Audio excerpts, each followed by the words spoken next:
వద్దిరాజు రవిచంద్ర కీలక వ్యాఖ్యలు చేశారు. కేంద్ర ప్రభుత్వంలో బాధ్యతాయుతమైన పదవిలో ఉన్న బండి సంజయ్ ప్రతినిత్యం ప్రజల పక్షాన పోరాడుతున్న బీఆర్ఎస్ ఎమ్మెల్యేలపై దాడులకు ఉసుగొల్పడం బాధాకరమన్నారు.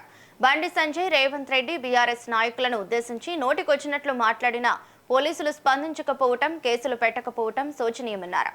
ఎమ్మెల్యేలు గంగుల కమలాకర్ క్యాంప్ ఆఫీస్, కౌశిక్ రెడ్డి వాహనంపై బీజేపీ కార్యకర్తలు కర్రలతో దాడి చేసి విధ్వంసం సృష్టిస్తుంటే పోలీసులు అడ్డుకోలేదని ఆరోపించారు. ఈ రోజు జరిగినటువంటి కరీంనగర్లో గంగుల కమలాకర్ గారి ఆఫీస్ మీద బీజేపీ గూండాలు చేసినటువంటి దాడిని, పాడి కౌశిక్ రెడ్డి గారి కారు మీద చేసినటువంటి దాడిని నేను తీవ్రంగా ఖండిస్తున్నాను.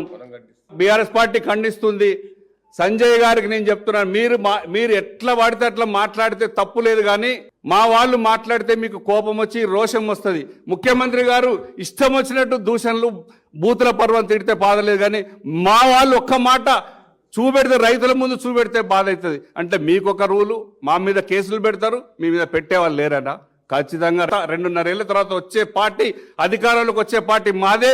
ఆ తర్వాత ఇప్పుడు ఉన్నటువంటి అధికారులు కానీ అందరూ కూడా జాగ్రత్తగా ఉండాల్సిందిగా మనస్ఫూర్తిగా కోరుకుంటూ కరీంనగర్ దాడిని బీఆర్ఎస్ పార్టీ ఖండిస్తుంది.